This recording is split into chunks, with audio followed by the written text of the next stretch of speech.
Well, magandang araw. So, today is Palm Sunday, the beginning of the Holy Week. Pero bakit mahalaga ito? Before anything else, let me present to you some key facts about the existence of Jesus Christ, His deity, His death, and resurrection. You see, kinukumpirma ng mga extra-biblical sources ang mga nakasulat sa Bible about Him. Maging mga non-Christian historians katulad na Josephus, Tacitus, and Pliny the Younger ay sumulat tungkol kay Jesus. Remember my friends, they're not Christians. Pero kinilala nila ang kanyang buhay, ang kanyang kamatayan sa ilalim ni Pontius Pilate, at ang paniniwala ng kanyang mga disipulo sa kanyang pagkabuhay muli. So, Jesus is not a myth. He is a historical figure confirmed even by the enemies of Christianity. One more thing, sa Old Testament, may higit 300 prophecies about the Messiah. Isa na riyan yung Zechariah 9 verse 9 na sinasabi, "Masaya kang sumigaw o anak na babae ng Sion. Narito, ang iyong hari ay dumarating sa iyo na nakasakay sa isang asno." At yan po mismo ang naganap noong Palm Sunday.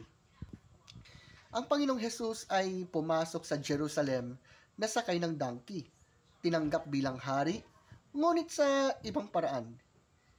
Siya po'y hari ng kapayapaan, hindi ng digmaan. So quick question po sa lahat. Sino po ba ang makakatupad sa ganitong detalyado at matagal ng prophecy kung ang tunay na Messiah ang nagpatupad noon? Siyempre, hindi rin mawawala ang katotohanan concerning His death and resurrection. You see, ang Palm Sunday ay simula ng week na hahantong sa cross. Subalit hindi po doon nagtatapos. Si Jesus ay hindi lamang namatay. Siya'y nabuhay muli. Ang mga disipulo niya, like the Apostle Peter and Apostle Thomas, na dati nagduda, dati natakot, ay naging matatapang na tagapagtanggol ng pananampalataya. Ano pat hindi sila namatay para sa isang kasinungalingan. You see, people may die for what they believe is true, but no one dies for what they know is false. At kung sila mismo ang nakakita sa Panginoong Jesus na muling nabuhay at handang mamatay para dito, it means it's true. So, let's go to the message of the Palm Sunday. Ito po'y hindi lang tungkol sa mga palaspas. Ito po'y paalala na dumating si Jesus bilang hari. Hindi ng isang kahariang pampolitika, bagkus ng kahariang espiritual. Hindi siya dumating para itaboy ang Roman Empire noon, kundi para talunin ang mas malalim na kaaway, ang kasalanan at kamatayan. You see, in John chapter 12 verse 13, ang mga tao sa Jerusalem, they shouted, "Hosanna in the highest, pagpalain ang dumarating sa pangalan ng Panginoon." But after that, ang ilan sa kanila na dating sumisigaw ng Hosanna, sila rin pala ang sisigaw ng ipako siya sa krus.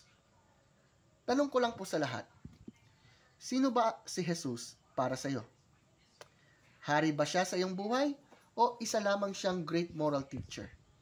To end this up sa ganitong pagre-reflect ngayon, kung si Jesus ay totoo, kung siya ang tumupad ng mga messianic prophecies, at kung siya nga ay nabuhay muli, hindi natin siya pwedeng baliwalain. At hindi siya pwedeng maging just a moral teacher. Jesus is either a liar, a lunatic, or He is Lord. So, nawa, in this Holy Week season, ating anyayahan siya na maging tunay na hari ng ating puso.